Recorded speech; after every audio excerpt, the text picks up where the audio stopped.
My name is Dan Proulx. I want to thank the library, which this is the best library I've ever seen in my entire life. It is gorgeous. I was really happy when I came in here and saw the place.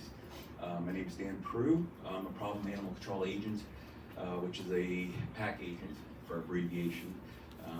It's a fancy name for pest control. I can do trapping and all that stuff. I'm Coyote certified. You have to take a class through Mass Wildlife to be Coyote certified to deal with any coyotes. If you go to, now I'll show it, mass.gov, you'll be able to find any pack agent in the area. And I'll go over what's a pack agent control, animal control, who does what, who you can call. I also like to thank the friends of Horn Pond. I drove by there early. It's a really nice place. So I did drive by a pond not too far from here, and there was a swan by itself. Anybody know about that? The single swan out in the middle. Was it Winter Pond or Winchester? It's right down the street. It's in between here and the Starbucks. I saw it just hanging out by itself. Usually they have mates, and it's just hanging out by itself. It looked pretty sad in the middle of sitting on the ice. So, but yeah, I'll find out and check out. He looked healthy, but he looked very lonely. It was actually a larger one, and the females are large. But I was just asking.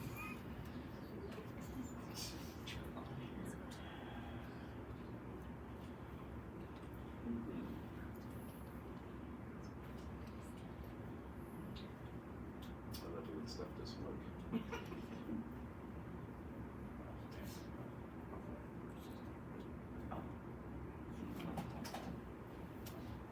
All right, let me improvise for a second.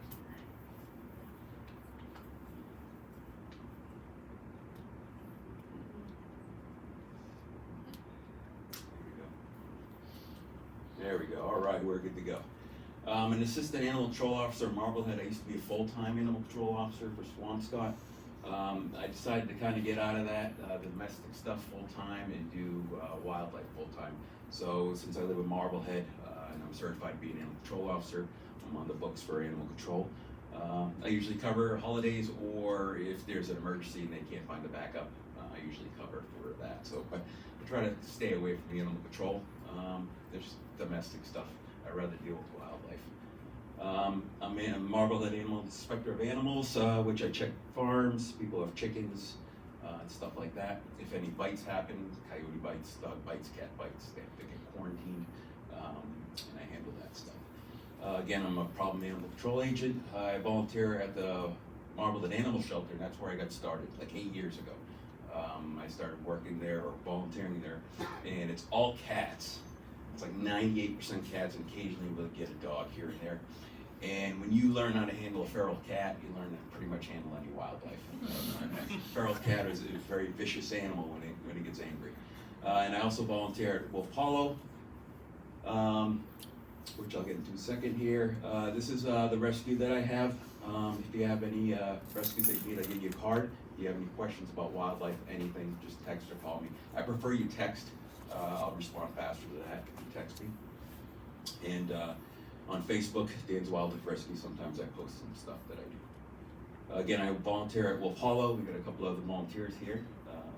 Really good speakers. Every Saturday and Sunday they have presentations and go over wolf behavior, pack behavior, and all that fun stuff. So if you log on to the computer and you can check out the wolves. We're allowed to go in them after a while. One person was talking about Gaia. She's 87% wolf. The rest wolf dog. We don't know what kind of dog, but she's a good girl. It took her like 8 or 9 months for her to trust me. So, but she's a really good girl, and that's that. Before we start, the number one thing when it comes to coyotes, you don't feed them. All right, you don't leave out food for your cat or dog because something's going to come along and eat it, and when they do eat it, they're going to keep coming back. Especially skunks, they tend to come and get cat food. They love cat food. And if you're feeding any animals, small rodents will come, which lures in the coyotes. This is who you need to contact if you have a wildlife issue. Your animal control officers are very limited on what they can do and what the town will allow them to do. It's usually only if it's a public emergency, like you have a raccoon running around your living room. or any living space. If you have a raccoon that's living in your wall, your attic, or any other non-living area, you have to call a PAC agent, which is a problem animal control agent. You can find it on mass.gov. If sometimes animal control officers will help certain animals, hawks, birds of prey. If it's a vicious animal like a coyote, it's again a problem for the public, for their safety. They will help out. But other than that, most animal control officers in most towns will not help you with wildlife. They'll tell you to contact mass.gov, which you'll be able to find a wildlife rehabber. They got a nice map on there that shows you all the local rehabbers. You got PAC agents and environmental police. Mass.gov, if you call them as well, they'll tell you who you should contact. Again, if it's an emergency, dial 911, okay? Any emergency that's going on, 911. But if it's non-emergency, you don't know who to contact, try the animal control officer. They may tell you mass.gov, but your best bet is mass.gov, to be honest. This is my first interaction with a coyote. It was when I was full-time animal control officer. That was a pup caught in a net at a golf course. I was scared to death. Scared to death. I thought the mom or the dad was going to come running out and get me. I didn't know any kind of coyote behavior. This is probably 5-6 years ago. But now I realize that the mom would not jeopardize her health and her other pups to come after me. So we stand at least 3-4 times taller than a coyote. And our eyes face forward. We are predators to them, and they don't want anything to do with us. We'll go over that in a moment. This is when I pulled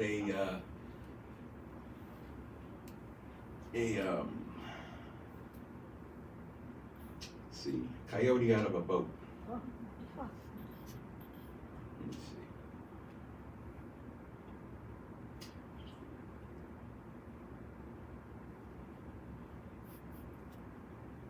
Supposed to auto load, but this was in the hunt. A coyote was inside of a boat. It was the first frost night, so it was cold, so we figured he was just trying to find a warm place, or was wandering around. People showed up, got scared. The coyote had nothing wrong with it. No rabies, no mange, no nothing. It was perfectly healthy.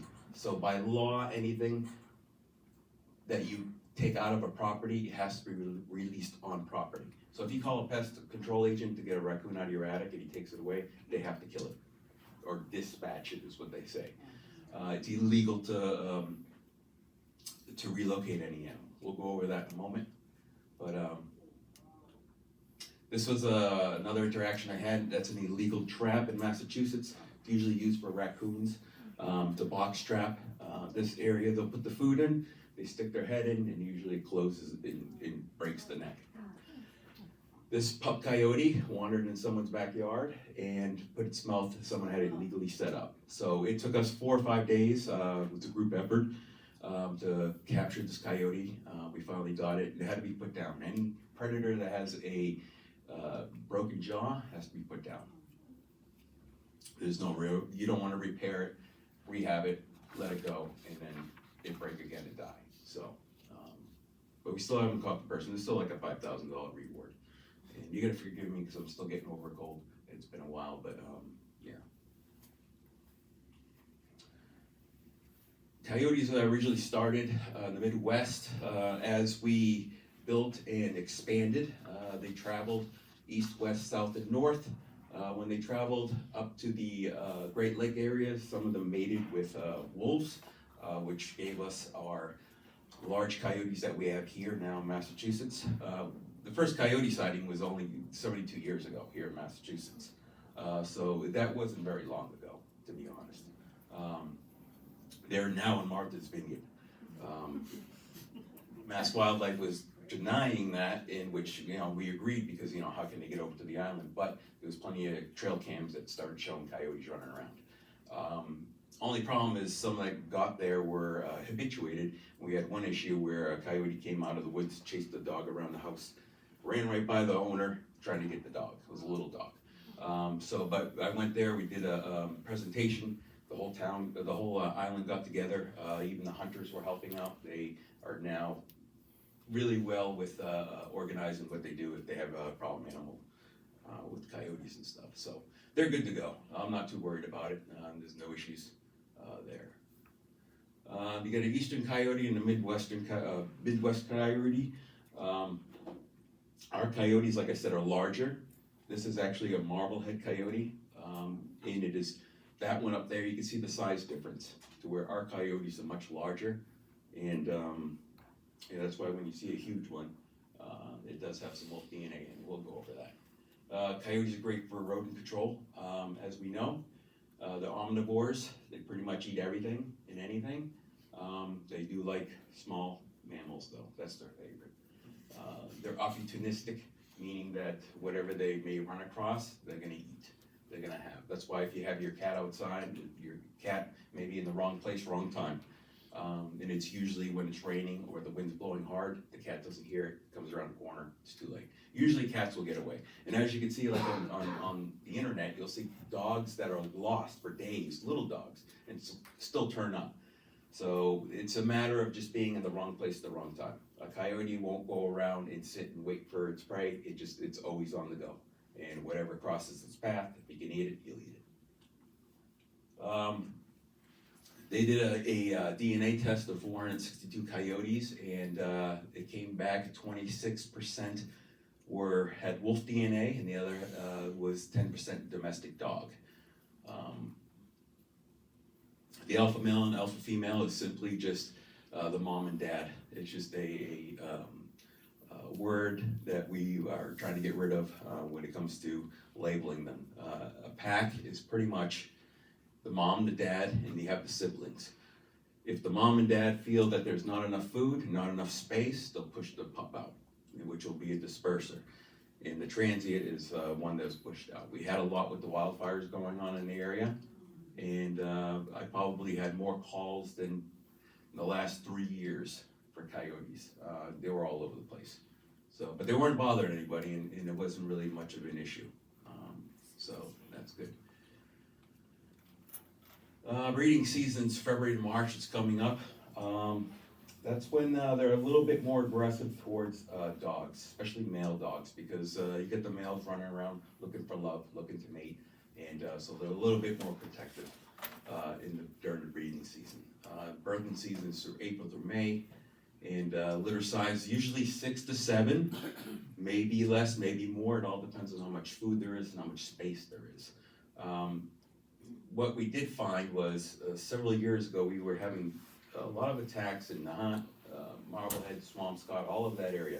We had quite a few attacks, and so we came up with a program of hazing them or scaring them in the immediate area to where I volunteered my time to where if anybody called and said there's a coyote in my yard or coyotes coming through here at a certain time, we'd go and scare them off, regardless if they were minding their own business or whatever. In the last couple of years, we've noticed in that area, there's only been 2 or 3 pups being born. Before that, it was like 6 to 8 pups. So we're thinking that scaring them so much, they may have said, hey, this is a little bit too dangerous, we don't want to have too many. So that's what I'm feeling what happened. And we'll see what happens this year coming up, because we weren't hazing them because they weren't causing a problem. So we'll see how many pups are born. Usually I have a lot of people who live near dens will tell me and take pictures and videos and kind of get a count of how many pups are in certain areas. Animal control officers as well. Again, as you can see, the wolf DNA is about 26% and 10% is dog. So I've dealt with, usually if there's a deceased coyote hit by a car or whatever, I usually go investigate it, make sure it wasn't human caused.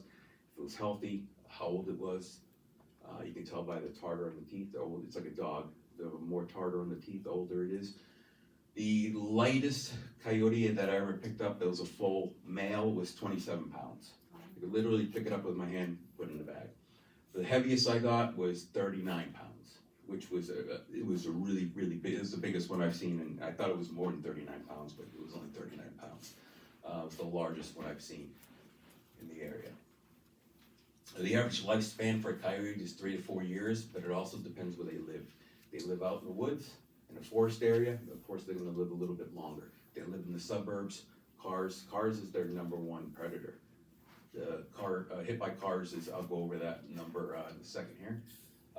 Also mange is a severe problem, And a lot of it has to do with the rodenticide, which is there's tons of information over there for rodenticide. So those little boxes that they have around places that have poison inside of them, the rats will eat them, they'll die, and then a bird of prey or a coyote or fox will eat it, lowers their immune system, and they develop mange. Unfortunately, it's very rampant, and there's been some towns that even all their pups had mange really bad. It's really tough because you can only do so many things to be able to catch. Like, I'm only legally allowed to use a net, a catch pole, one of those rabies poles with the loops on the end, or a box cage, which is a really big have-a-heart trap. To try to catch a coyote in a have-a-heart trap, it takes mad skills to get them to go inside there. They're just too spooked about anything, and for them to go inside of a box to capture them, it's very difficult. And even though they look unhealthy, like that pup, I tried to catch that pup on the lower right-hand corner. As soon as I got there, she ran right off. They're too fast. So unfortunately, many pass, and it's unfortunate. This is one that I rescued many years ago. I got lucky when underneath the car and I had enough people to surround the car to make it not run away. Trapped it, and then we brought it to Tufts Wildlife that rehabbed it. This was out in Linfield. It was out in a very woodsy area. It's difficult because, like, say if you have an area that's having a lot of attacks, like Saugus just had a whole bunch a couple of months ago. And we determined that it was probably just one coyote, but they had several attacks within a week, and it was all small chihuahuas, chihuahua-sized dogs. The coyote was actually jumping the 5-foot fence, grab the dog, jump over it, and leave.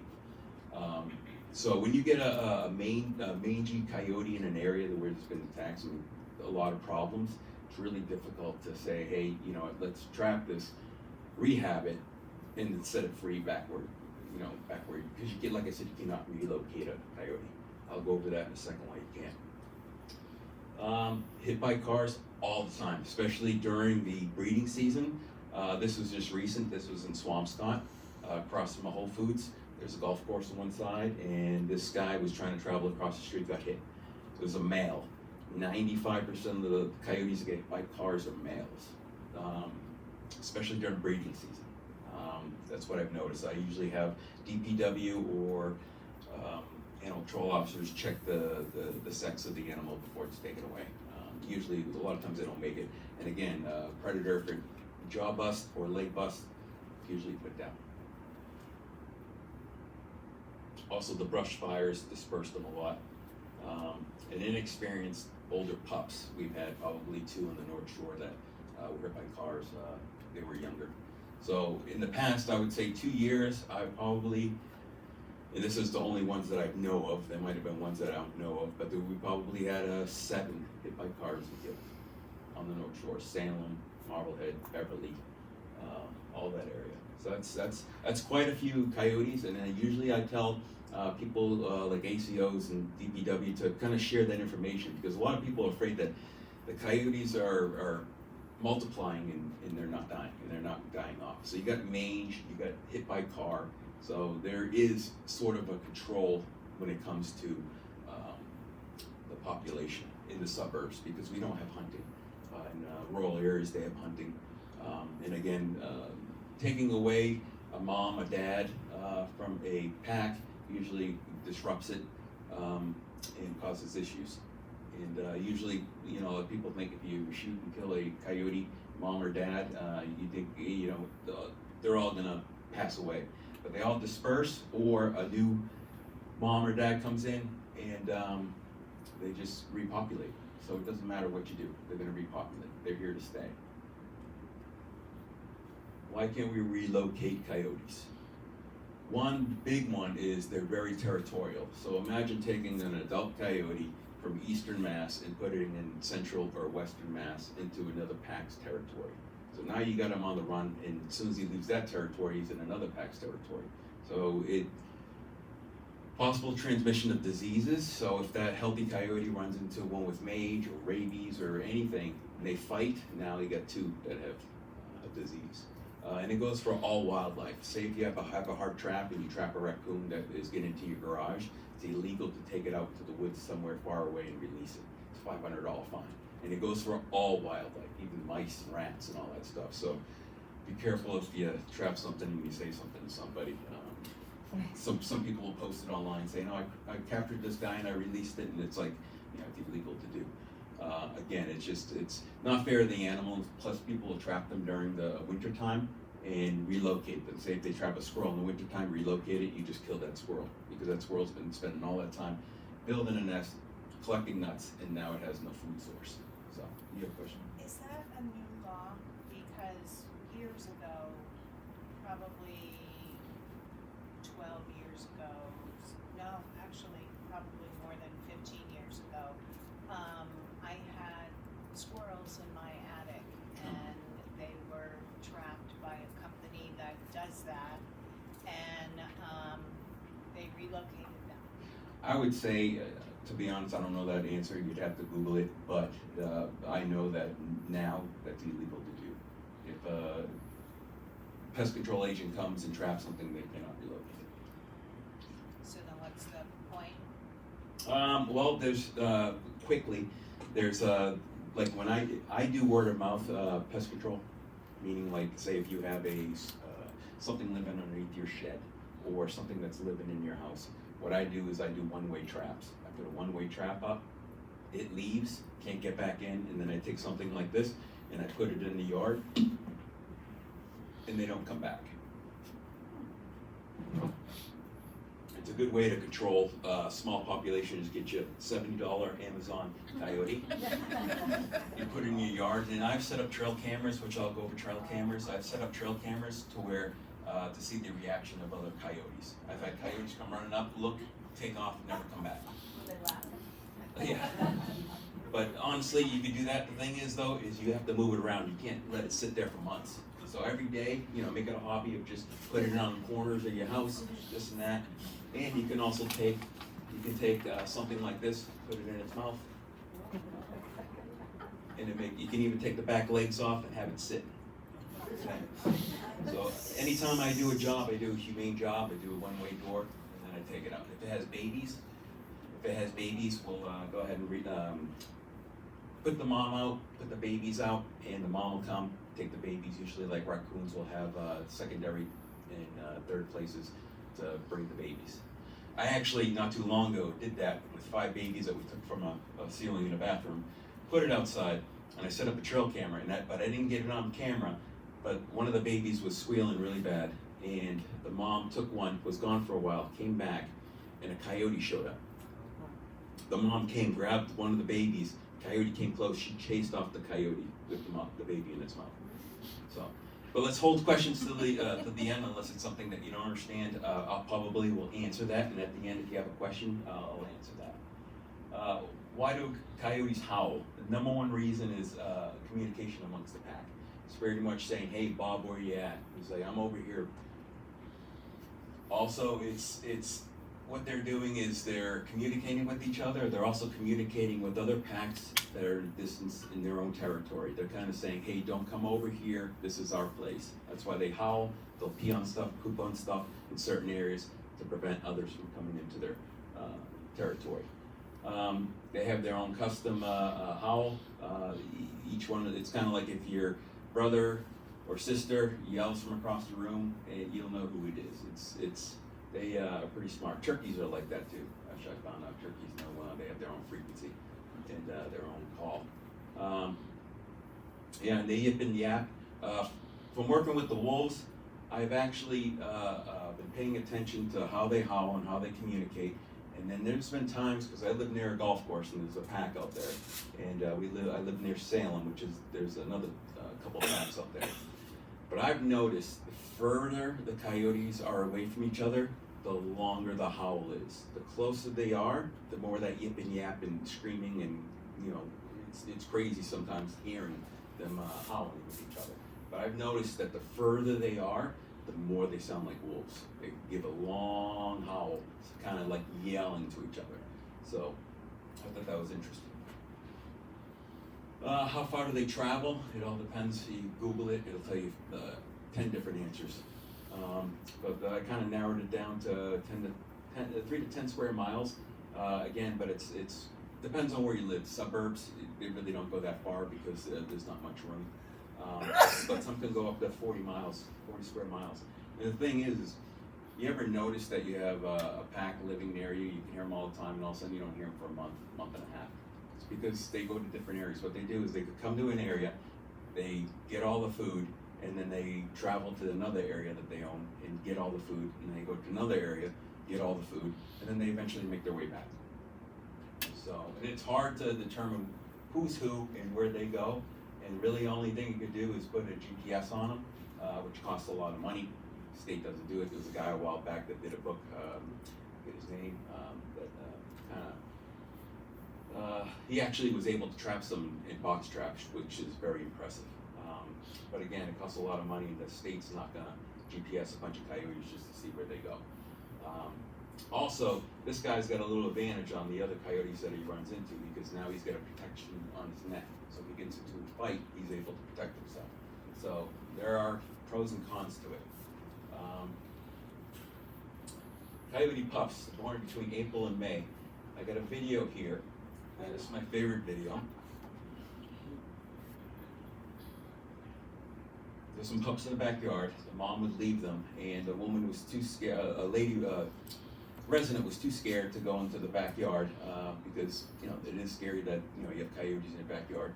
So she asked me if I could scare them off.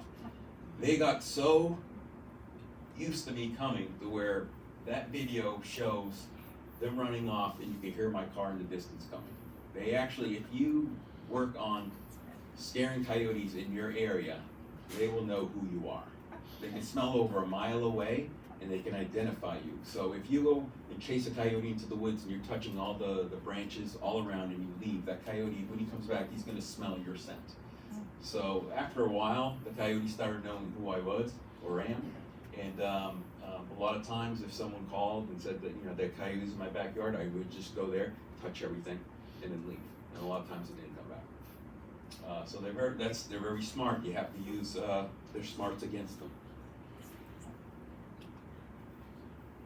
They're born blind, and after 10 to 12 days, their eyes open up. They stay in the den for 6 weeks. And they travel short distances after that 6 weeks. It was about 6 weeks after those pups were born, 6 to 8 weeks, that they would travel probably, I would say, less than 1/10 of a mile from their den. The mom would leave them in that backyard, go travel, go hunt, come back, get the pups, and go back to the den. They were doing it every day. So the pups were realizing that, hey, this is where we play. That's why that ball, I don't know where that ball came from, but one of the pups showed up with the ball, and it was pretty cool. They're like little dogs, but again, do not feed them, even if they're cute or whatever. Do not feed them because you're setting them up for failure.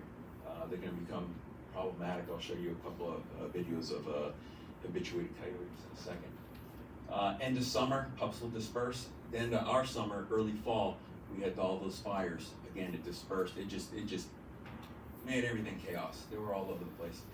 But I'm really happy that they weren't a problem. So it was just more of just telling people, hey, it's the wildfires, the pups are dispersing.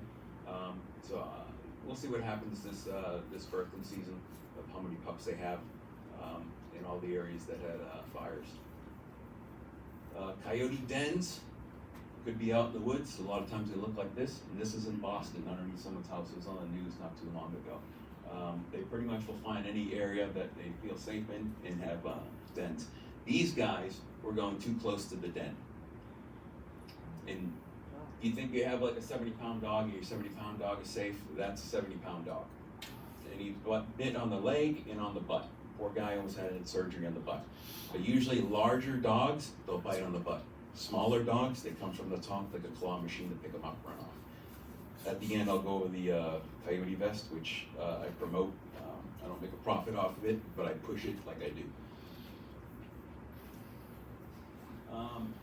Say if you had a den in an area where it's too dangerous, like Salem not too long ago had a den behind a house that was right off the main street.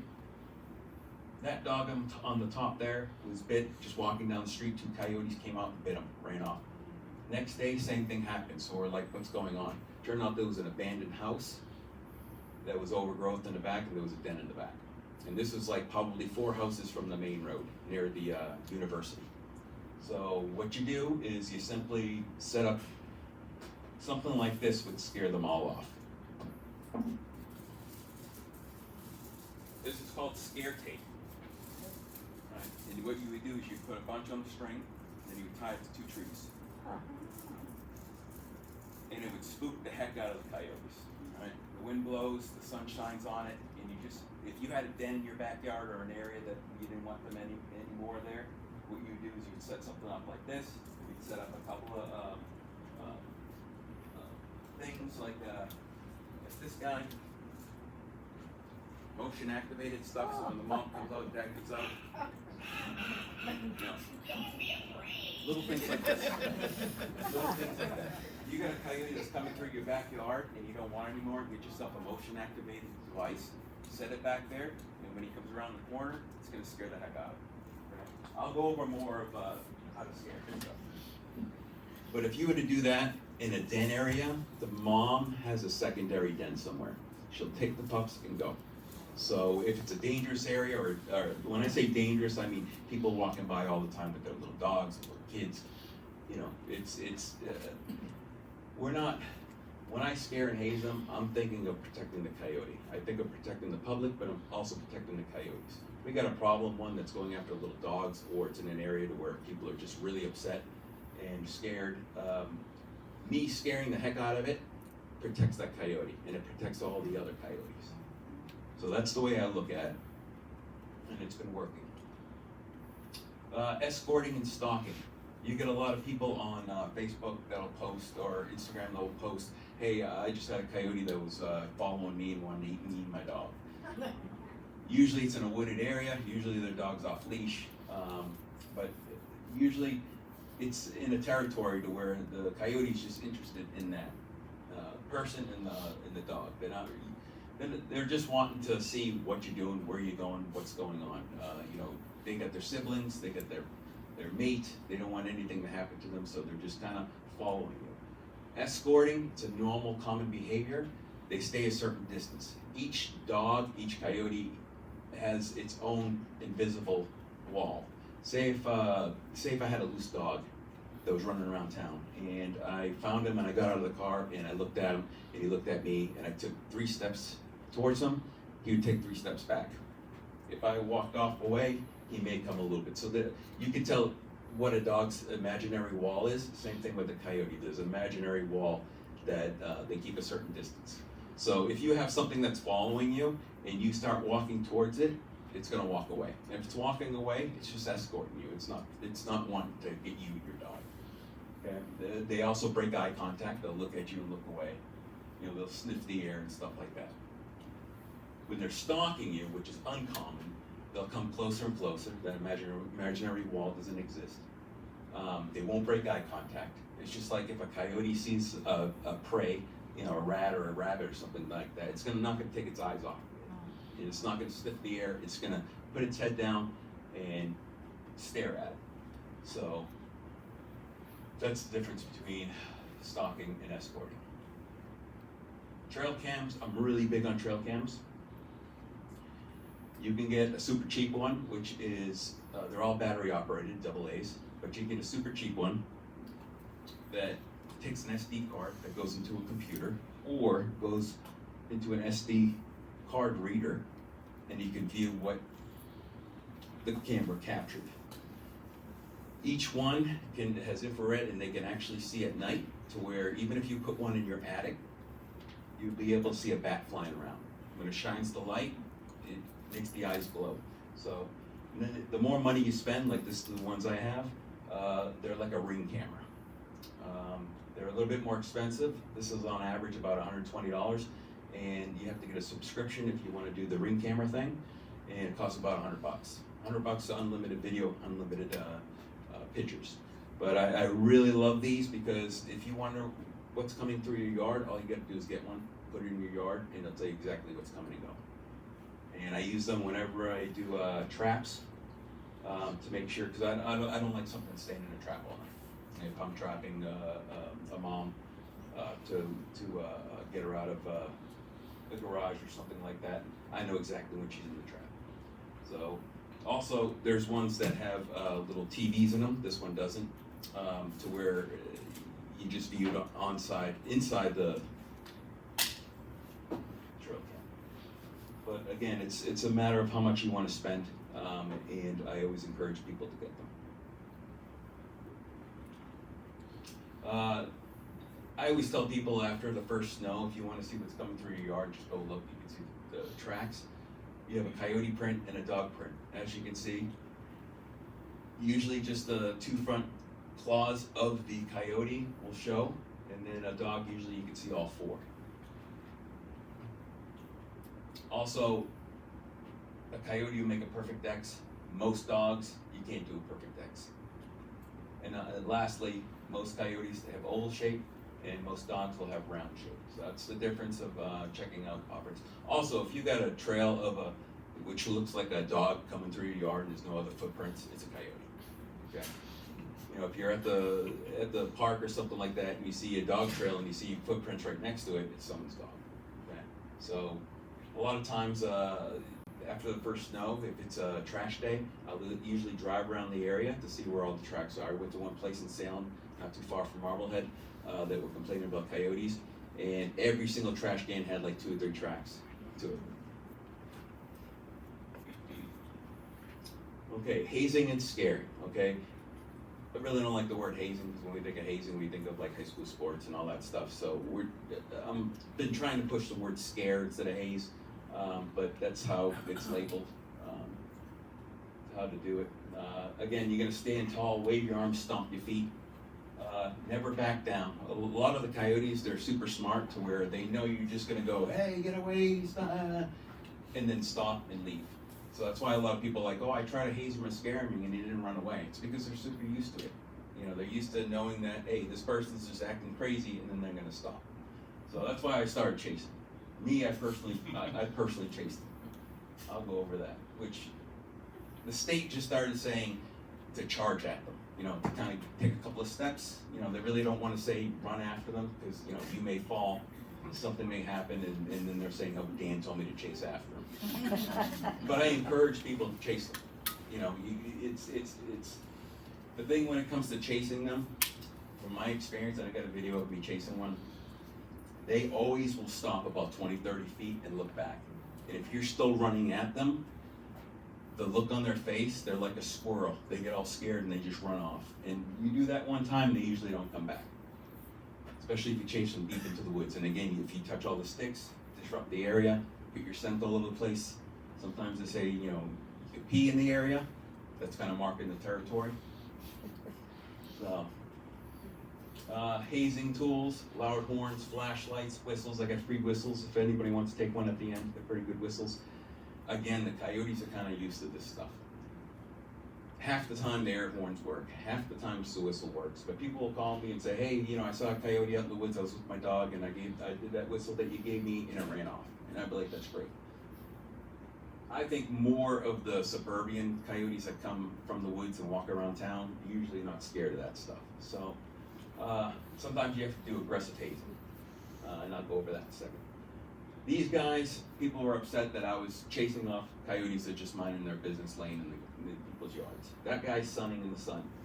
The thing is, we want them scared of us. We want them to stay away from people and dogs. That way they don't cause a problem and people get upset and some people want them all killed off. What we're doing is we're causing them to fear us. That way they keep their distance, they stay in the woods, or they come out when nobody's around late at night, stuff like that. So they just kind of got used to people. So we're just been trying to, you know, get them fearful again. Again, it's for their protection. You know, say you got one. Say if you got a coyote walking around town, little kids on a scooter, and goes around the corner, sees the coyote. They're both scared. Kid falls off, scrapes their knee. Coyote goes running off. Mom or dad comes running up. What happened? Like, oh, coyote was there and I fell. Go to the hospital. Now the doctor's like, we got to call the police because it's coyote related. You see what I'm saying? Something simple like that, to where it wasn't a bite, but a coyote was involved. So if we're scaring them, we're trying to prevent that. It's being proactive. It's protecting them. The same as protecting the people, but we're also protecting them. Again, do not feed them. you're just setting them up for failure. This is a good video.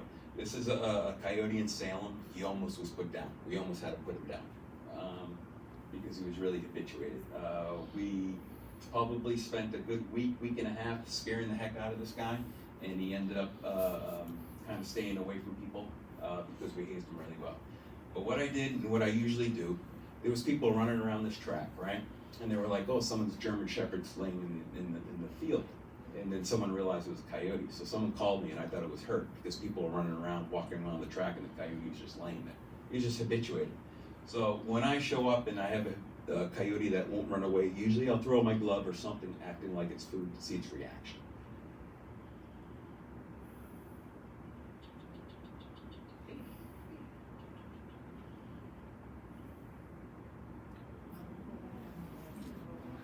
I scared, so. And I'm only like 5 feet away from this guy. It's yawning because it's confused. He ended up grabbing. He ended up coming back and grabbing, and I ended up chasing him, and is really habituated. So, and that's from directly feeding a coyote. Someone was directly tossing food to it. Then there's a school nearby. So imagine a couple of kids walking home from school, all right? And they see that coyote and they think it's a dog. And it comes up to them, they're eating a bag of chips, they're eating something. When a coyote, there's videos on there, I should have downloaded it, but there's videos out there of people having a coyote come up to them. And a coyote is not like a dog. A dog will take a treat out of your hand. A coyote will come up and chomp your hand. So you can imagine a child thinking it's a dog and saying, oh, come here, little dog, and feeding it. It's gonna chomp on its hand. So that's what happens when you feed a coyote directly, is that. This is me chasing a coyote. This is a Sunday morning, so I didn't want to wake anybody up, so I didn't yell and scream. But as you can see him right there.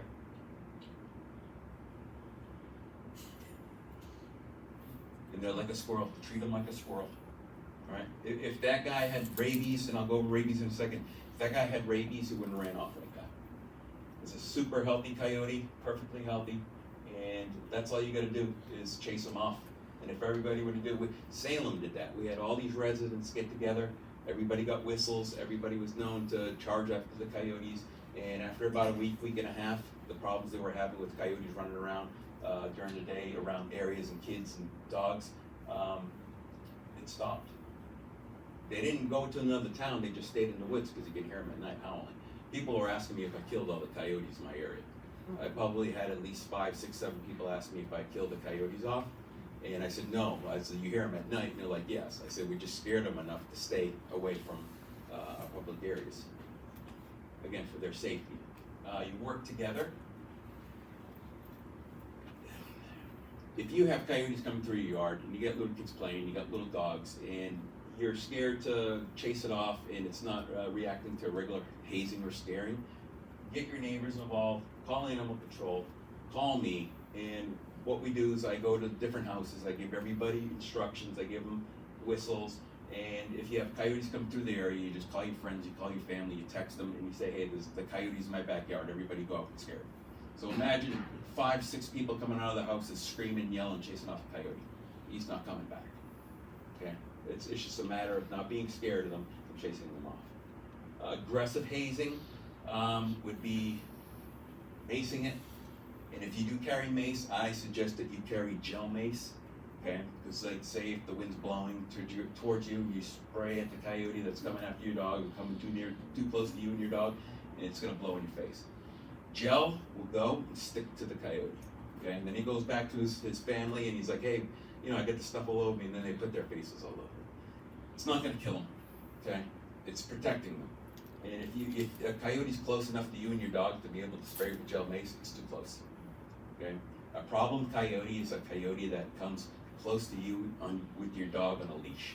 Say if you have a short leash and you're walking your dog and a coyote comes up and grabs your little dog and tries to run off with it, that's a problem coyote. If you have a retractable leash and your dog's way over there, 10 feet away, and he's going around a bush and there's a coyote and he grabs it, that's not a problem coyote.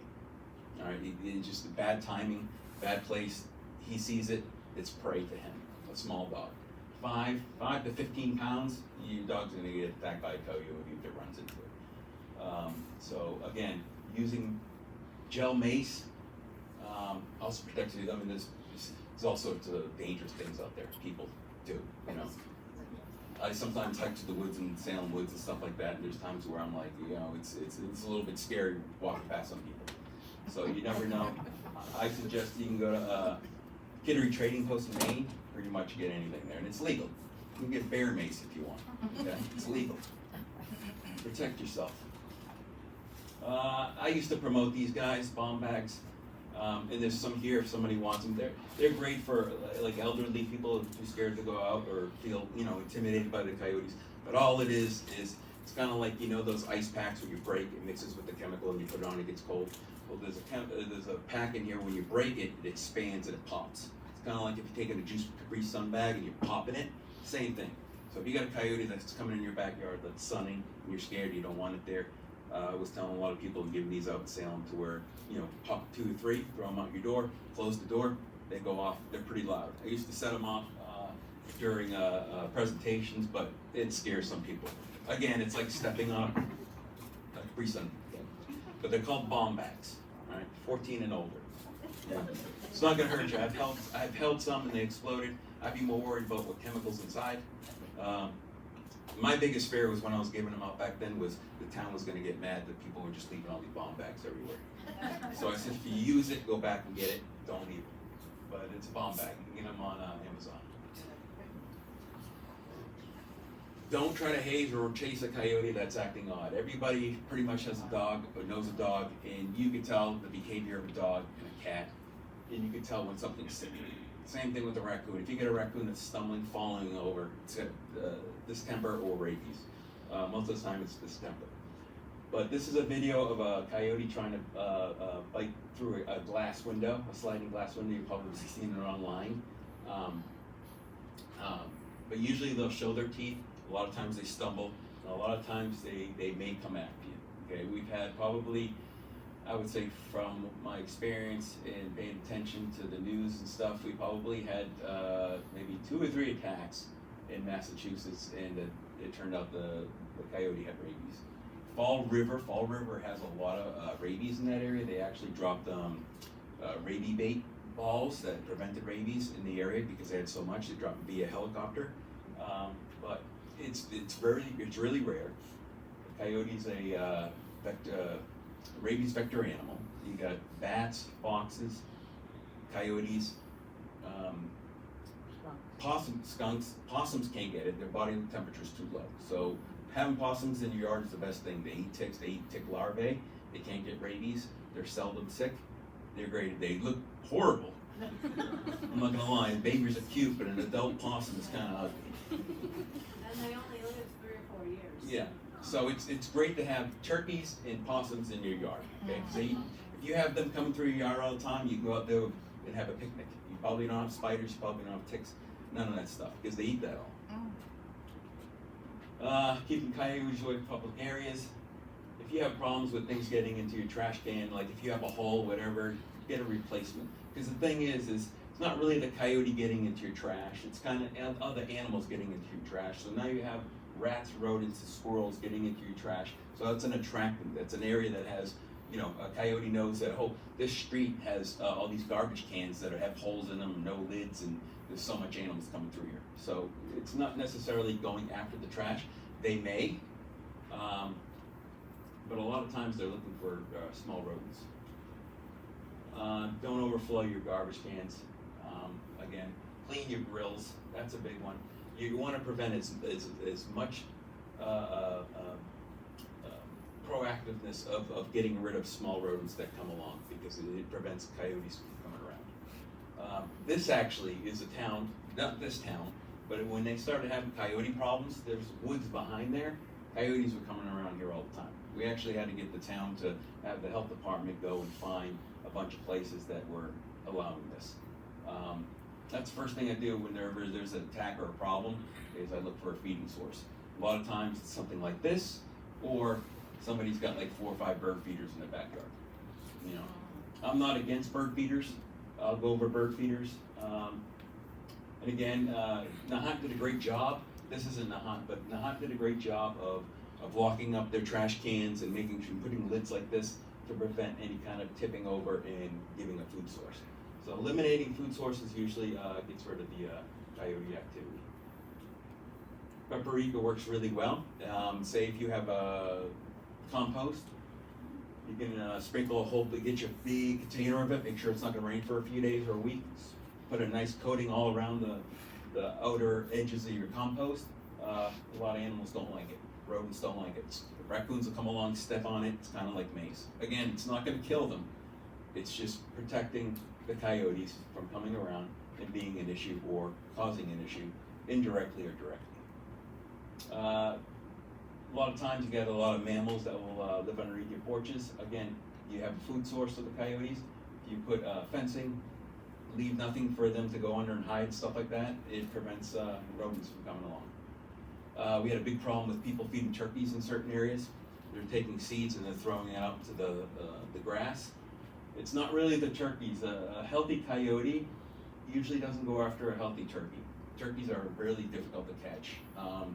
Their wingspan is huge, they're powerful, they really don't bite, they really don't use their thing. I've caught a couple of them, and it's probably one of the strongest animals that I would capture. Plus, they get so big, they're almost the size of a coyote. They look like the size of a coyote.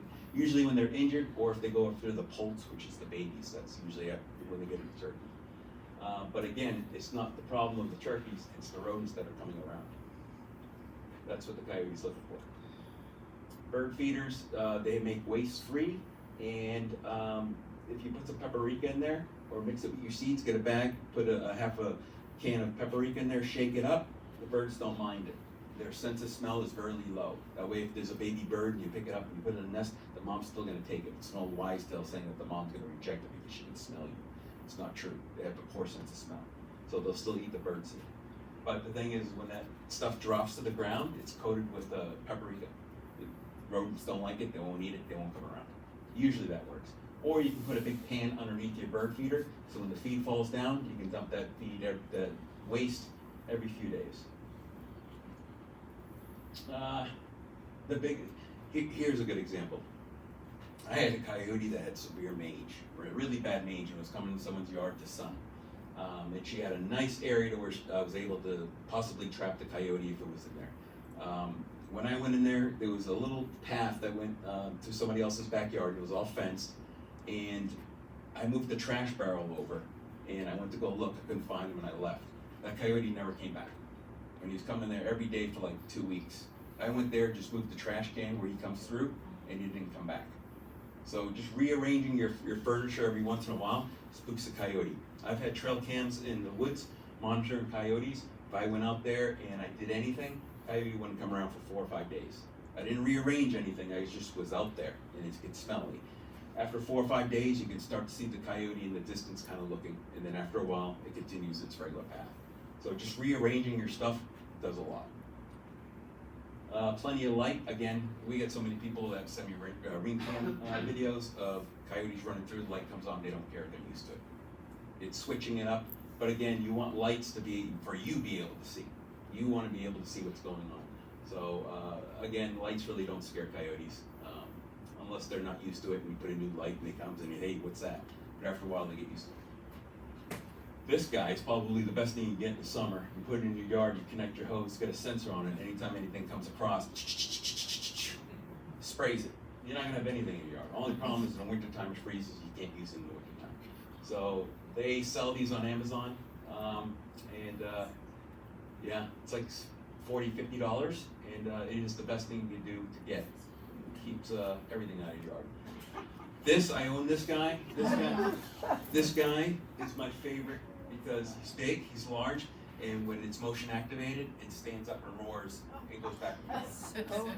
Scares the heck out of coyotes. I'm really big on motion activated things, just like this guy. You know, they work at night, you set that up in your yard, and also what you can do is you can take like empty cans, tie them together, drape it over him, so when he does do that, there's more noise, okay? So you can be creative.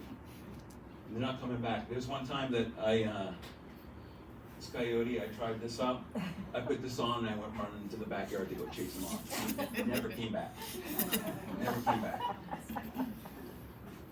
And you also have, and it seems mean, but it's water. It's a water gun. This will probably hit that wall with a nice spurt. So if you're in your yard and you have a coyote coming through, you get this like $20, $30. The more you pay, the better it is. And even Mass Wildlife will say spray with a hose. If it's that close to be able to spray with a hose, it's too close. Okay. Again, it's protecting the coyote.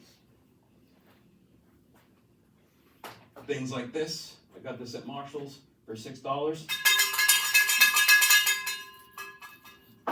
Scares the heck out of them.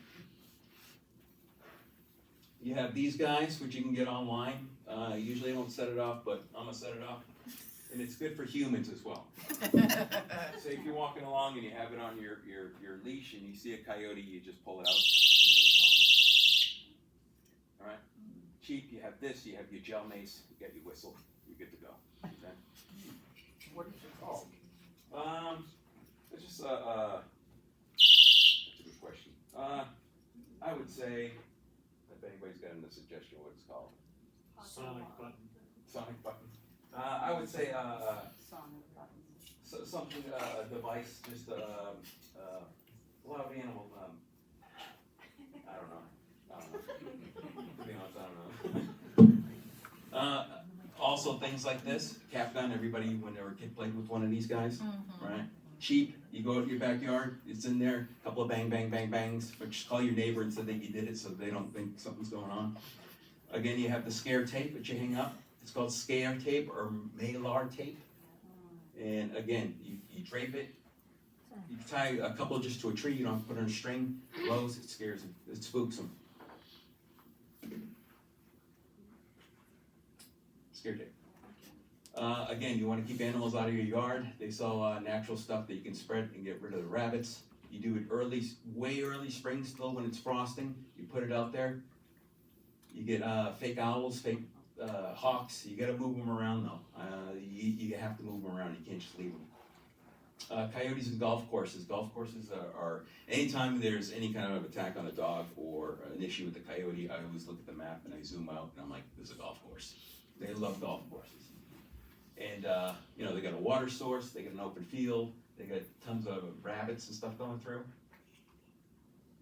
Only problem with some golf courses is, many are private. I had one in an area that a lot of people were feeding them from the golf cart. I borrowed a golf cart and I was driving around and a coyote came out and he just sat there and he was like a dog waiting for something. Wow. So you got these, I started notifying the state saying, hey, you need to start fining these golf courses for feeding them. Yeah. So that's what I've been doing is when I go to a golf course, I just say, hey, the state's gonna start fining. It's because what happens is you get pups that grow up, they're used to people, and then when they're older and they go traveling around, they're going into your backyard and they're saying, hey, there's a human, feed me, So anytime you have an issue with coyotes and you see that it's near a golf course, just call your animal control officer and ask them to check it out, Do they hunt in packs? They're starting to. They usually don't, but this is a good example. This is someone's backyard that has chickens, and there's two hunting together. And a pack, two coyotes considered a pack could be a mom and dad.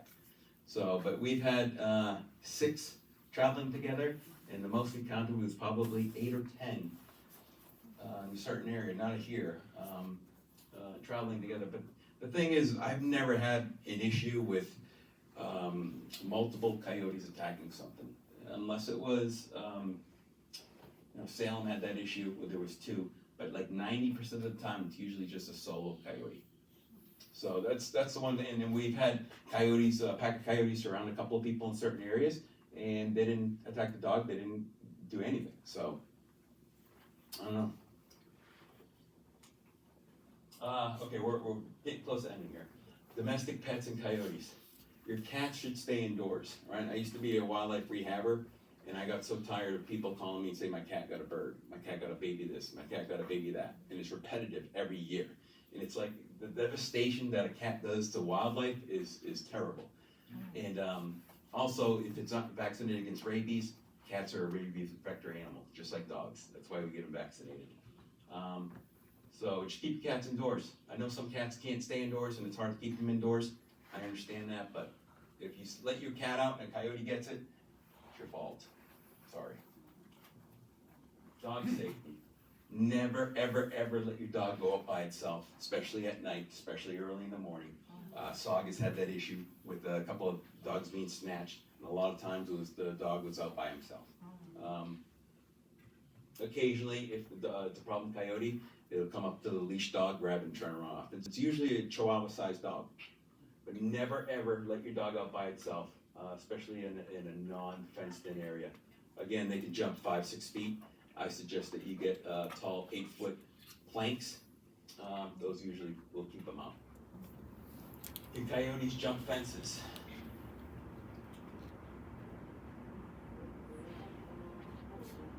Wow, You also got to see that it's a smaller coyote. It's more agile.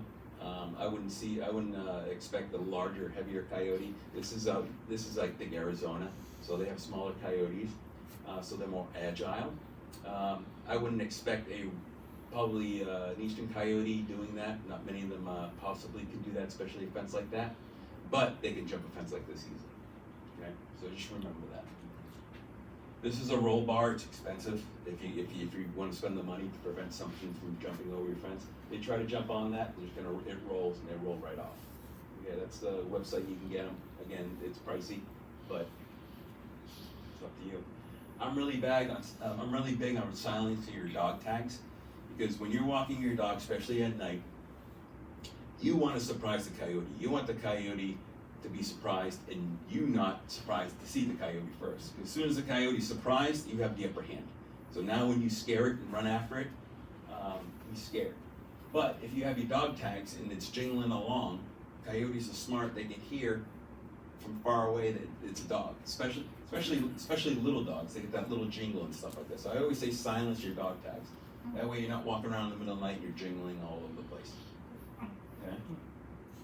Retractable leash, get rid of them.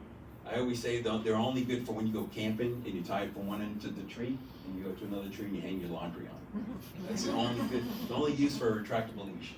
You're asking for your dog to get hit by a car because you get to a corner and you actually hit the wrong button and your dog keeps going. Right? Or you're going around the corner, your dog's way ahead of you, and there's a coyote coming along. He sees the dog, he attacks it. So usually, if there's an attack, which are rare, it's a retractable leash. Usually, it's kind of your fault.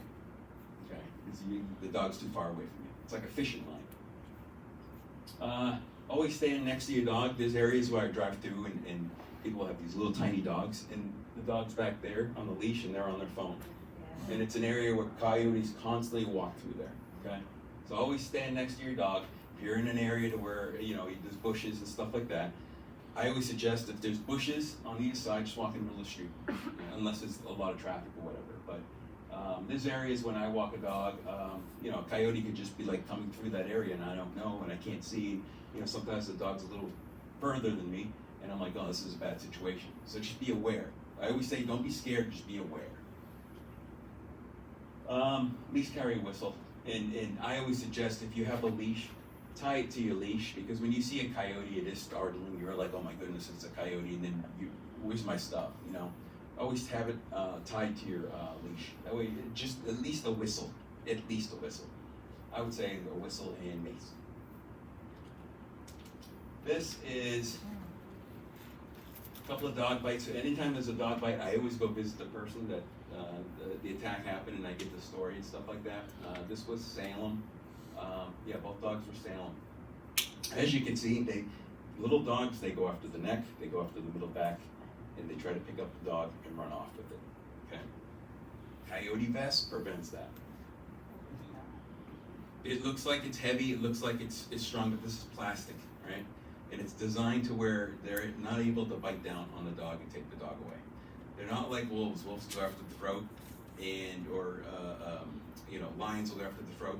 Coyotes, they seldom go after the throat. I've seen one video of that happening, but it's very rare. Like I would say 95% of the coyote on dog bites, 95% are in these areas. And then I say, hey, there's coyote vests and you should have got one. Or not, you should have got one. They usually don't know. But sometimes people will start crying and be like, I wish I had that. So there's cards here for the coyote vest, and there's a discount that I'll get to in a second. But a lot of times, like that bite right there is probably $800-900 if you're lucky.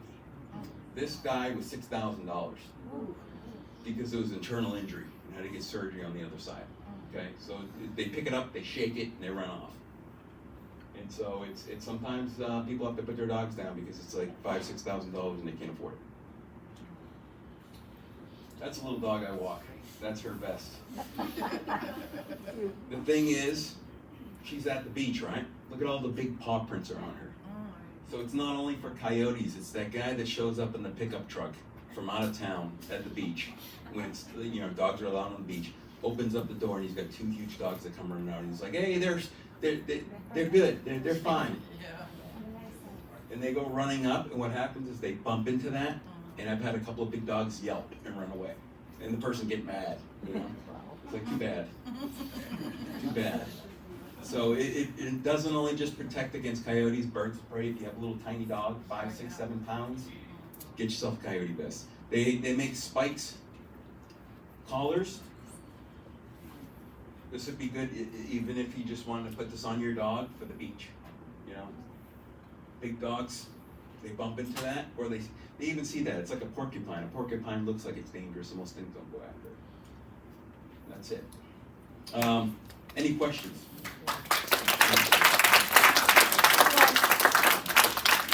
Anybody have questions? Do wind chimes work like those things? If you put them up and then take them down, you put them up and take them down. After anything that you set up, after a while, the coyote's going to be like, hey, that's nothing. It's not a threat. So the more you change it up, the better. So yes and no, only for a certain amount of time. I just wanted to clarify, do you think in general, like I live in a town that borders Woburn, a lot of coyotes, especially at night, people dog walking, my son walks his dog as well, they see them all the time. Yeah. Do you think that they really should be hazing them every time? You know what I mean? Yeah. Anytime you see a coyote, you should haze it. As opposed to Every single time. If everybody did that, then you wouldn't be. yeah. Say the town next to Woburn, everybody got together, and anytime they see a coyote, they scared it off. Yeah. And say Woburn didn't do that. Where do you think the coyote's going to come? Right. You know what I'm saying? Or if you live on a street to where you're the only one that runs out your backyard screaming and yelling and throwing pots and pans and chasing them off, whose house is that coyote's going to go to? Right. Not yours. Right. Okay, so you scare them every time. Just on that same line, if you're out in their environment, in the woods, Yeah. you're supposed to be scaring them out in the woods. I would say if they're bothering you, I would say if they're following you, I mean, you can blow your whistle, you can kind of, I would say yes, but not aggressively. And another thing I forgot, anytime you're walking your little dog, anytime you see a coyote, you pick up your dog. You pick up your dog and you walk home with that dog. We had an issue years ago, and this is when attacks were happening in Marblehead, Swampscott area. Someone had a little tiny itty bitty dog, right? They're walking around 8 o'clock, 9 o'clock at night in the wintertime, so it's pitch black. They were walking, and then they seen what they thought was a German Shepherd in someone's yard. And they were walking their little dog, and all of a sudden they came running over. They realized it was a coyote. They picked up the dog, scared it off, put the dog back down. And the coyote came back, grabbed the dog. Okay. So this was a coyote that was used to going out. It was just used to being hazed. So if you got a little dog, pick it up, walk home. And a lot of times when the little dog sees the coyote, they're yapping, they're barking, and it's scary because that little dog. I've walked that little dog to where we've seen a coyote, and she goes nuts. So now you're scared about a coyote, and your dog's going nuts, and it's just a crazy, chaotic thing. That's why you keep your whistle or you keep your mace on your leash. Air horn you keep in your pocket and stuff like that. Again, a lot of these things the coyotes are used to. That's why I promote being a little bit more aggressive. You're not throwing stuff at them. You're not hurting them. What I've seen that work too is if you keep a bunch of pebbles in your pocket and you're walking and you see one and you're in cement or asphalt or something, what really works really well is taking those rocks and throw it in a direction it scares them. So you can carry a bunch of rocks and stuff like that. You got a big dog. Again, it's just a matter of going to their den and stuff like that. A lot of people let their dogs off leash at golf courses.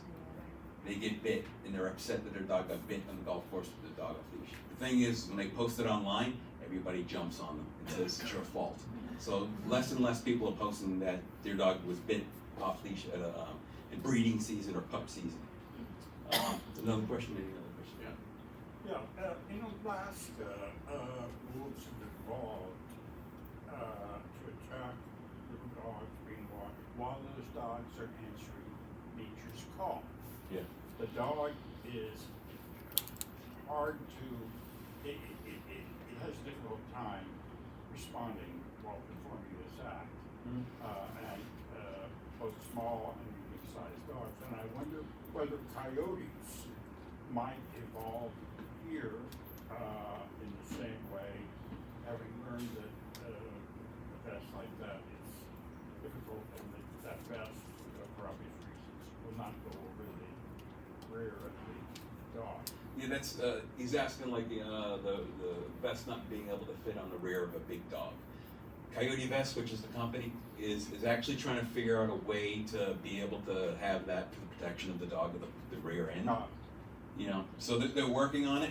Yeah. I've actually gave them a couple of suggestions, and they actually changed a couple of things on the Coyote Vest. I'm actually trying to get really involved with Coyote Vest, not to try to profit from it, but the more dogs are walking around with these vests, the more coyotes are going to be like, hey, I tried to get that dog, or I don't want to mess with that dog. You know, and now's the perfect time to get it because it's winter time. It's a nice coat. It's a secondary coat for it, stuff like that. Yeah. It has been determined, you mentioned 95% of all coyotes that have been hit by collars are males. It's determined that the same is true of squirrels, deer, moose, and a number of other animals.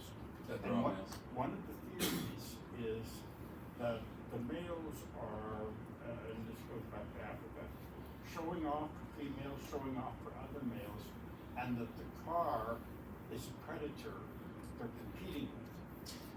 Hence, they're going out in a way to show, hey, I am far more successful than that. Yeah, he's stating that like some predators will go out and challenge cars. The only time I've really seen that with wildlife is turkeys at parking lots, and a lot of times it's because they see their reflections on stuff.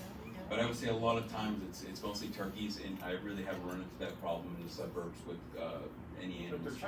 they're challenging by running in front of them, saying, I can triumph over this bloody. I would say so many people have car cams and cameras on their cars that people would be posting a lot of that.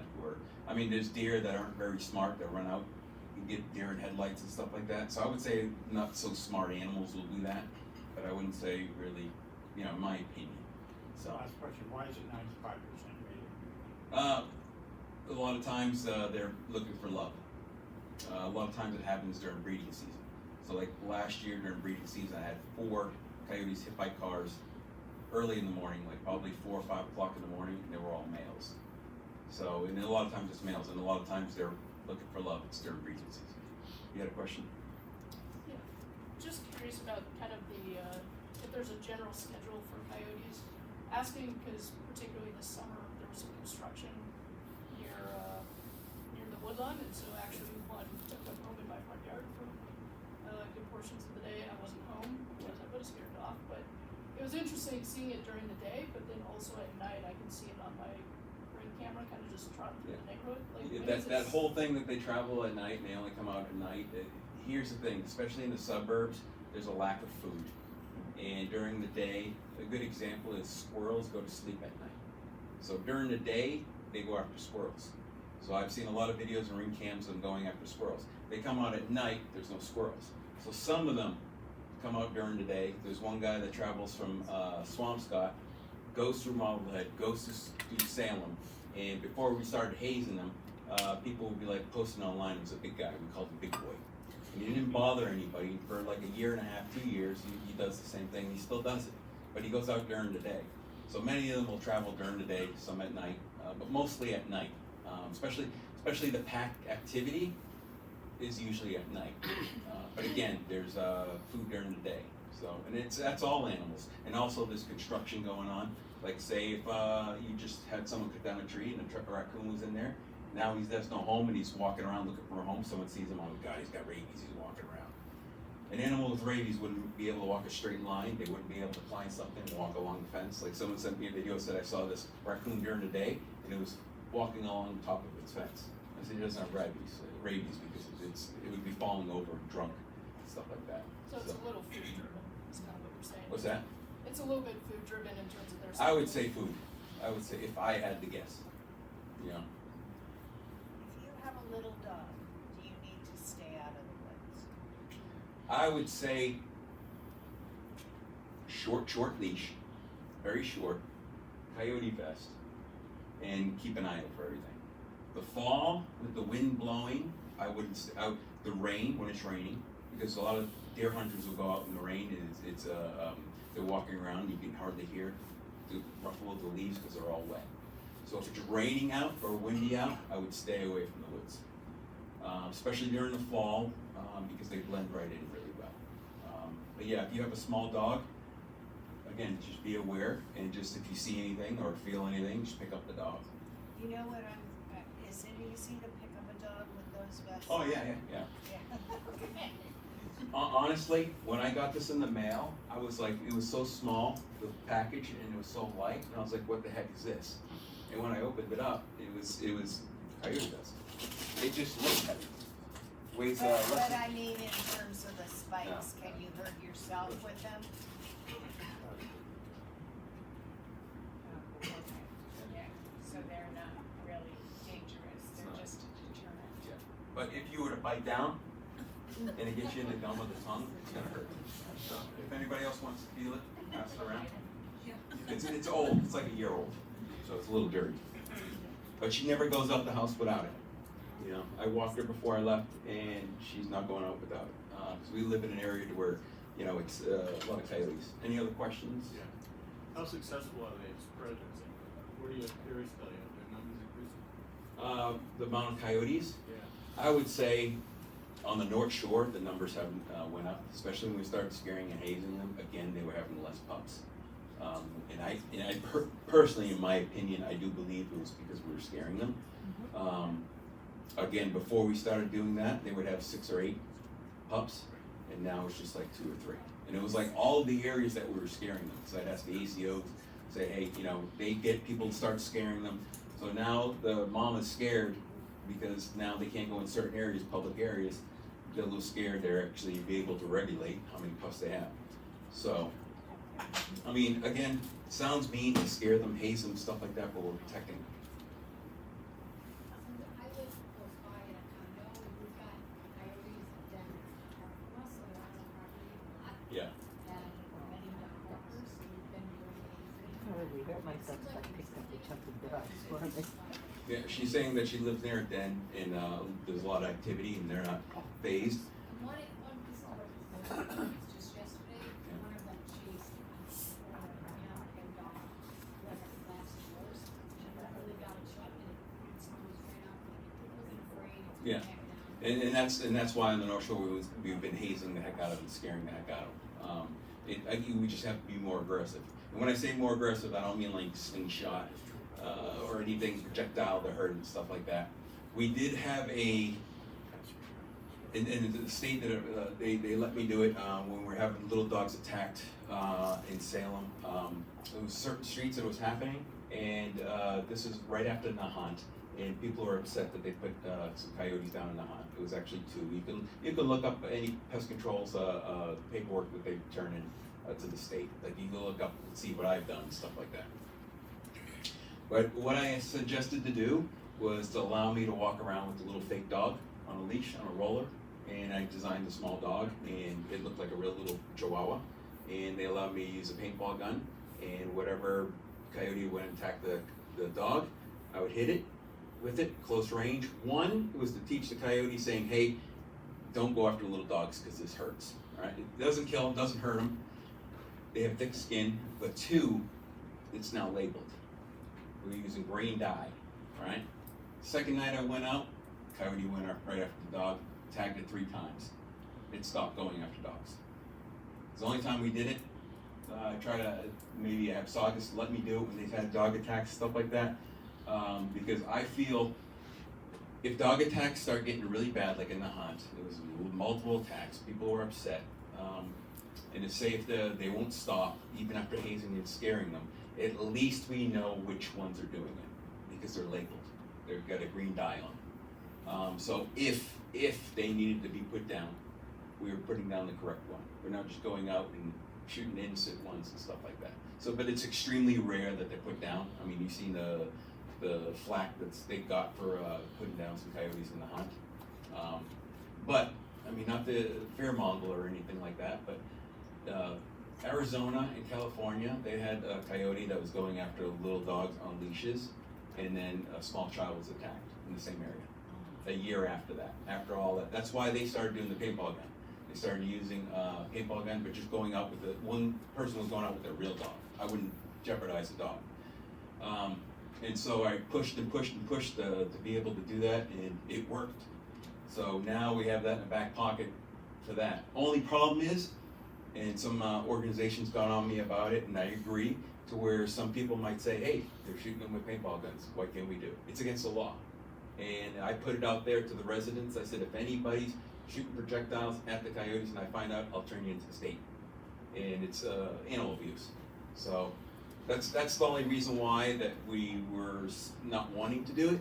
But at the same time, it was something I came up with that, and it worked. So now I got 2 little fake dogs on rollers, and walk around jingling dog tags. And if it's an area that there's multiple tags, you can get them and stuff like that. But we try to haze them, try to scare them. Again, it's areas to where a coyote come after a dog. I've had people kick coyotes. I've had people punch coyotes. It's very, very rare. It seldom happens. But again, when the coyote gets too habituated and gets, snatches a little dog, runs off like, hey, that was easy. Then does it again. And then realizes that, hey, the person's not going to do anything to me. I protected those coyotes in Salem by doing that. I saved all those coyotes. That's the way I look at it. It wasn't like, oh, I'm gonna have fun doing this. I have it on GoPro. I actually have a video of doing it and getting it. One presentation I put it, but we haven't had to use it in a while, and I try not to promote it that much because, again, I don't want people shooting projectiles at coyotes and stuff like that. Call the state, and if it's an issue, I'll push to be able to do it again and stuff like that. Anytime I deal with a coyote, I have to get permission from the state. If I'm doing something drastic like that. I have to turn in a sheet every year that says everything I do, like even this, I have to put on a sheet saying that, I educated. Anybody? Yeah. Why aren't there more rehabbers that are certified? Because mental burnout. To be 100% honest, she asked me why aren't there more rehabbers out there? Honestly, it's mental burnout, to be Why not honest. for coyotes? Oh, for coyotes? In particular. it Well, doesn't seem like- here's a good example. One, you have to have a large facility to do it. And 2, it could take 2 to 3 months to be able to rehab. Tufts does it, but it's very seldom that they get them. And here's the thing, whenever a coyote is taken that's from an area like a suburbs, like say if this area had a really bad coyote mange problem and dogs were getting attacked and I catch one with mange, what are we gonna do? We're gonna have to rehab it, make it super healthy and put it back, and maybe that's the one that's going after little dogs. So there's a double-edged sword when it comes to rehabbing coyotes. And when it comes to, like say if we've had coyote pups born with mange, or not born with mange, but developed mange really bad, and some of them you're able to catch. The state only allowed, I think this past year, 5 coyotes to be rehabbed out in Western Mass. There's a woman who does an awesome job, she's got a lot of land. But the thing is you can only set so many coyotes up in an area. And that's the only authorization you can get to relocate something is with the state approving it. Like you can't catch a raccoon, call the state, and be like, hey, can I relocate this raccoon? They're gonna tell you no. So things have to be dispatched, which is shot.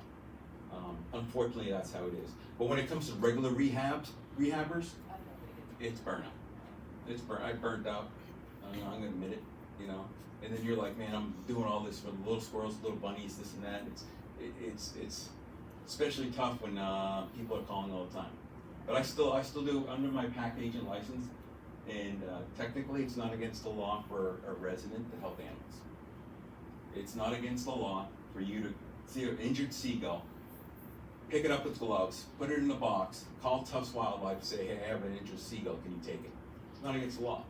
They just don't want really people running around grabbing animals, taking them home and trying to rehab them themselves. Plus you have animals that have diseases, which is rare, and some have rabies. So they don't want regular residents that aren't trained handling rabies vector animals. You know what I'm saying? That's why you call the state, you call the, you know, animal control and stuff like that. But again, it's tough because your number's online, and they call you for everything. Like this, I gave out my ticket, my card to everybody. You know, you can text, I prefer just a text, you know. I prefer a text. Because you call me and I don't recognize the number, I'm not answering the phone. Sorry. But if you text me and say, hey, I was at the presentation, I got a question, this is it, or can you call me back? You know, so if you text me, I'll answer you. Any other questions? The scan tape, will that work for raccoons? Yeah, I would say it would probably work slightly. In my personal opinion, raccoons are my favorite animals, to be honest. I'd love to move to a state that allows the pets. Because there's like 9 states in the United States that allow the pets. Florida is one of them. Rhode Island, I think Rhode Island. West Virginia used to be one. I love raccoons. So what they did to Japan, though, right? They brought them in as cute little animals, and then they're just eating all the old structures of the temples. Oh, she's saying that in Japan they brought in small raccoons and they're destroying stuff. That's the thing. If you got a raccoon, he's going to destroy everything in your house. It's like a little child playing with knickknacks. So I would say if you hung up smear tape, I would say, to be honest, they might be a little concerned, whatever. But a coyote's super smart, and they're like a squirrel. A squirrel would probably be scared of it, but I would say not as much. And when I put up the smear tape, dogs are partially scared of it. They get used to it though. But again, you got to move it around. Like if you took that strip and you hung it from tree to tree, after like a couple of days, move it tree to tree, and after a while, you know, again, just chase them off. Just chase them off. What's the relationship between coyotes and foxes? Relationship? Yeah. They're both.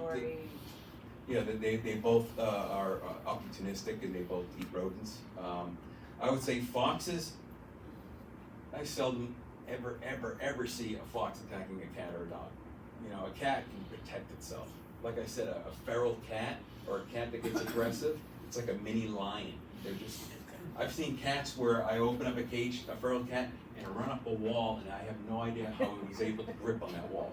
It was like a horror movie, it just ran, you know, it's crazy. So when it comes to foxes, I mean, they're great for rodents, but they also have been getting a lot of mange lately, the same as coyotes. But yeah, it's. One doesn't attack the other one? No, I would say a fox is pretty, you know, they don't want to mess, like fisher cats, foxes. Like I said, that one raccoon chased off that coyote with the pup in his mouth. Usually if you see a video of a raccoon getting attacked, it's usually multiple coyotes trying to attack that raccoon, but that raccoon fish can protect itself. So a lot of these animals can protect themselves. Just on that subject, so over 20 years as coyotes kind of first came strong into Boston, like early 2000, 2004, they started becoming the first den in Boston, in Marblehead. The foxes were forced to adjust. The coyotes did push them around and prey on them. So, but I think that's not a normal situation, because that's where you have a new population of coyotes moving the area. Then all the foxes have to kind of change their behaviors because in response to this new, bigger dog. And so the foxes can adapt like coyotes. But the thing is, a coyote doesn't want to go after something that's going to injure him or her. So a lot of times I'm not saying that they don't go after them. They do. But at the same time, it's like, you know, they pick and choose what they're going to go after a lot of times. And it's like, do I really want to get bit by this raccoon? Do I want to get bit in the face? The issue with raccoons that have distemper or rabies that are just walking around stumbling, to me, that's a public safety issue. Not because our raccoon's going to go after anybody or whatever, but a coyote can come along, or a fox can come along, and that raccoon is falling over, and it's an opportunity for the coyote to bite and take that injured or sick raccoon. He gets bit, he may have rabies. Dead rats, if you see a dead rat, pick it up, throw it in the trash. All right, most likely poison. Same thing with any kind of dead animal. Just triple bag it. The state says triple bag it, throw it in the trash. If you have a dump, bring it to the dump. Okay. Any other questions? All right. Everybody has my card. There's whistles up here. They're all tangled up, so it's up to you to untangle it. You can take any if you want. Also, this card's for the Coyote Vest. And one last thing. A Coyote Vest allows me to do a 15% discount on Coyote Vest for a week. if you enter the code Dan, when you're buying a Coyote vest, you'll get 15% off. They average about $100, all right? There's free shipping, so 15 off, you're $75 to protect your dog. The average bite costs about this much, if you're lucky. If you're lucky, the average has been about $700 or $800, the average for a bite. So, but yeah, that's it. If your dog's attacked, what should you do? If your dog's attacked, pick it up. What if you're a coyote? I've had a situation where someone was walking their dog and all of a sudden the dog was getting pulled. When they looked, the dog, coyote had a dog in its mouth. They were pulling it, and what she told me was she was afraid to pull it to cause more tearing. So she was screaming, yelling, and finally let it go. Pull it in, pick it up. You know, and it's like the coyote comes. But the thing is, the coyote's not going to really attack you. It's still in that phase of attacking. You know, wants to get that dog. So sometimes where it still may get it. You know, that's where the mace comes in. You know, gel mace. Kittery Trading Post, Maine. It's a great place. They have it at a gun shop. Yeah, 15 minutes south over the line. Kittery Trading Post. It's a good place. At a gun shop. That's why I got Really it. good place. All right, thank you for everybody for showing up. Thank you.